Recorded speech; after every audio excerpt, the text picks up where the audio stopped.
ఒక్కసారి కొమ్మూరి గోల్డ్ కి కాల్ చేయండి. తాకట్లో ఉన్న మీ బంగారాన్ని విడిపించి మార్కెట్ ప్రైస్ కి వాళ్ళు కొనుక్కుని మిగతా డబ్బులు మీకు ఇచ్చేస్తారు. నమస్తే, వెల్కమ్ టు అవర్ ఛానల్. నేను మీ యాంకర్ రేఖ. ప్రతిరోజు ఏదో ఒక వార్త వింటూనే ఉంటాము. ఇందులో కొన్ని హృదయాన్ని చాలా బాధ కలిగిస్తూ ఉంటాయి కదా. అలాంటి ఒక సంఘటనే పుత్తూరులో చోటు చేసుకుందని చెప్పొచ్చు. పద్మిని తన ఇద్దరి ఆడబిడ్డలతో సహా చనిపోయినటువంటి విషయాన్ని నిజంగా ఎవరు జీర్ణించుకోలేకపోతున్నారు. అసలు అంత పెద్ద కష్టం ఏమొచ్చింది తల్లి నీకు, ఇద్దరు పిల్లల్ని కలిపి. అలానే మనకి చల్లపల్లిలో చూసుకుంటే విజయారెడ్డి సాఫ్ట్వేర్, తను కూడా తన ఇద్దరి బిడ్డలతో సహా ట్రైన్ కింద పడి చనిపోయినటువంటి సంఘటనలు. అంటే ఎంత ధైర్యం కావాలి ఇలా చనిపోవడానికి. వారు చనిపోతే అంటేనే అదొక బాధాకరమైన సంఘటన. అలాంటిది పిల్లలతో సహా చనిపోతున్నారు అని అంటే అసలు ఒకరిని చూసి ఒకరు ఏమైనా ఇన్ఫ్లుయెన్స్ అవుతున్నారా అంటే దీని అర్థం వారి బాధని నేను కించపరచట్లేదు, కానీ పిల్లల్ని చూసి బ్రతకాలి అని ఒకటి అంటూ ఉంటారు కదా పెద్దలు.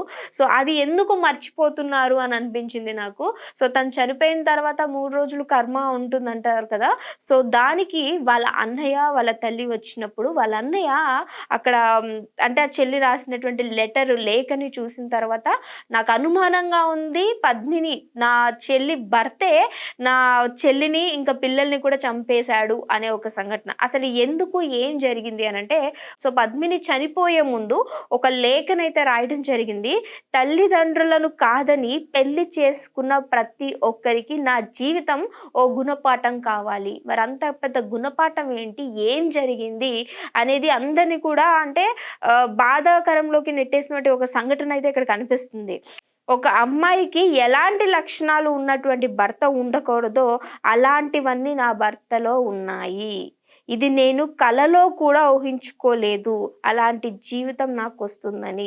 శివశంకర్, నిన్ను చేసుకున్న పాపానికి అంటే పెళ్లి చేసుకున్న పాపానికి నేను ఎంత కష్టపడాలో అంతా అనుభవిస్తున్నాను. మరి ఆ తల్లికి ఏమంత బాధ వచ్చిందో తెలియదు, కానీ ఇద్దరి బిడ్డలతో సహా ఉరివేసుకుని చనిపోయింది అని అంటే దీన్ని ఏ కోణంలో దర్యాప్తు చేయాలి, ఏ విధంగా తీసుకోవాలనేది కూడా అర్థం కావట్లేదు. తల్లిదండ్రులను కాదనుకుని ఇంట్లో నుంచి వెళ్ళి నిన్ను నమ్మి ఒక అమ్మాయి బయటకి వచ్చేసింది అని అంటే ఎంత బాగా చూసుకోవాలి అనేది నిజంగా ప్రతి ఒక్కరు మర్చిపోతున్నారేమో నాకు తెలియదు, కానీ ఎంత బాధపడుతూ పద్మిని గారు ఈ లేఖని రాశారు. నా కడుపులో పుట్టిన పాపానికి నా పిల్లలు కూడా అనుభవిస్తున్నారు. ఏంటి, నేను ఎప్పుడు డబ్బు డబ్బు అంటానా? కనీసం ఇంటి ఖర్చులకు కూడా డబ్బులు అడగని అమ్మాయి ఉంటే హ్యాపీగా చూసుకో. నాకు నిన్ను భరించే ఓపిక ఇంకా లేదు. ఊరంతా అప్పులు చేశావు, నా దగ్గర డబ్బులు లేదు, నేను తీర్చలేను అంటే నేనేం చేయాలి? ఊరంతా అప్పులు చేశాడంట శివ. సో ఇప్పుడు ఈరోజు నేను ఆ అప్పులు తీర్చడానికి కూడా నా దగ్గర డబ్బులు లేవు, నేను తీర్చలేను.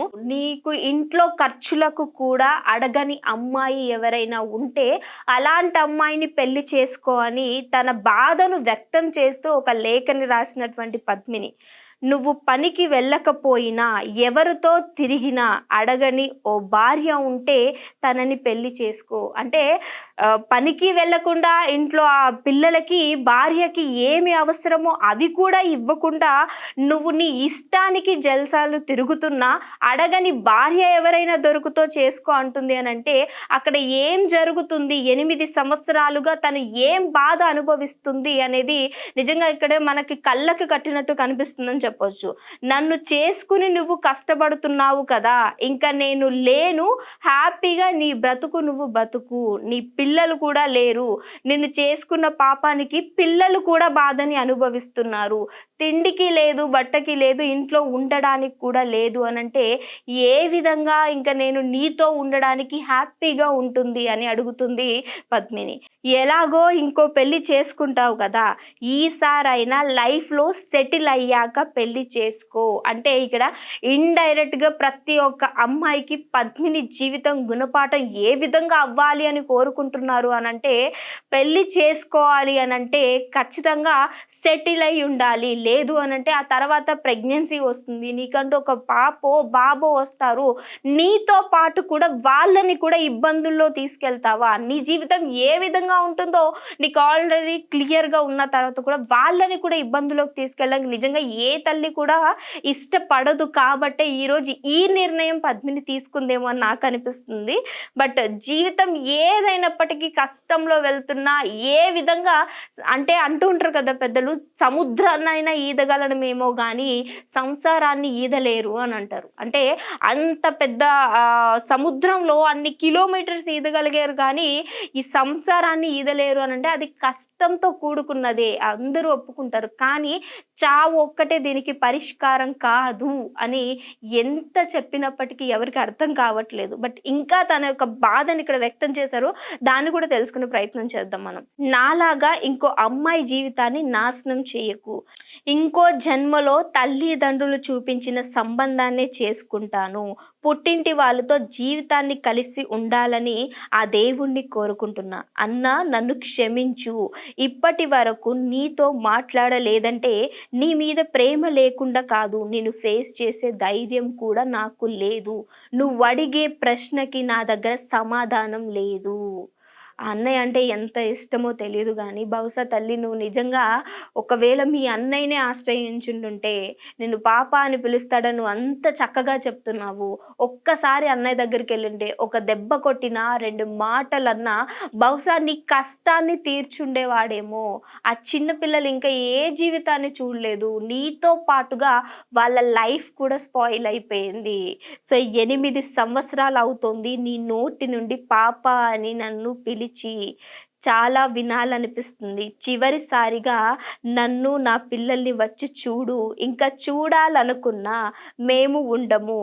నీ నోటితో పాప అని ఒక్కసారి పిలువు చాలన్నా, ప్లీజ్ నన్ను క్షమించండి, సారీ నాన్న. సో ఈ లేఖ చదువుతుంటే లిటరల్లీ నాకు ఏడుపు ఆగట్లేదు. సో ఎంత కష్టం వచ్చినా దయచేసి ఇలాంటివి చేయకండి. పద్మిని మీరు ఈ లోకంలో లేరు. బట్ ఎంత అయినప్పటికీ బహుశా నిజంగా ఒక్కసారి నీ ఫ్యామిలీని సంప్రదించుంటే ఈరోజు ఈ పరిస్థితి మీ గురించి మేము న్యూస్ చదివే పరిస్థితి వచ్చి ఉండేది కాదేమో. ఆ పిల్లల గురించి కూడా ఆలోచించకుండా తనే హ్యాంగ్ చేసి తర్వాత తిని చేసుకోవడం లాంటివి చేసి ఈరోజు నీ తల్లిదండ్రులకి నిజంగా నువ్వు లేని లోటుని వాళ్ళకి మిగిల్చావు. 8 సంవత్సరాలుగా బహుశా నువ్వు వస్తావు అని వెయిట్ చేసి ఉన్నారేమో. కానీ నువ్వు వెళ్ళకుండా ఈరోజు నిన్ను మోసే అంటే నీ తల్లిదండ్రుల దగ్గరకు నువ్వు వెళ్ళాల్సింది పోయి నిన్ను ఏ పరిస్థితిలో అయితే చూడకూడదు ఆ సిచ్యువేషన్కి నీ తల్లిదండ్రులు తీసుకొచ్చావు. దయచేసి వీడియో చూసే వాళ్ళందరూ కూడా మీరు ఒక్కసారి ఇలాంటి నిర్ణయాలు తీసుకుంటున్నప్పుడు ఒక్కసారి ఆలోచించండి, దాని పరిణామాలు ఏ విధంగా ఉంటాయి. నిజంగా చావడానికి ఉన్న ధైర్యాన్ని బతకడంలో చూపించండి. ఏ పని చేసైనా సరే మనం బ్రతకొచ్చు. నీ భర్త వద్దనుకుని ఉంటే నువ్వు బయటకు వచ్చేసి నువ్వు అంతే ధైర్యంగా, ఎంతమంది తల్లులు లేరు భర్త చనిపోయిన తర్వాత 4-5 పిల్లల్ని కూడా పెంచినటువంటి తల్లిదండ్రులను చూసాం మనం. తల్లిని కానీ తండ్రిని కానీ. అలాంటి రైట్ ఏ తల్లికి లేదు, ఏ తండ్రికి లేదు. మీకు చేతనైతే వాళ్ళని పెంచడంలో ఆ ధైర్యాన్ని చూపించండి, చావడంలో కాదు. సో వీడియో చూసిన తర్వాత మీకు ఏమనిపించింది అనేది మస్ట్ షుడ్గా కామెంట్ చేయడం మర్చిపోకండి. దయచేసి ఇలాంటి ఆలోచనలు ఎవరు పెట్టుకోకండి.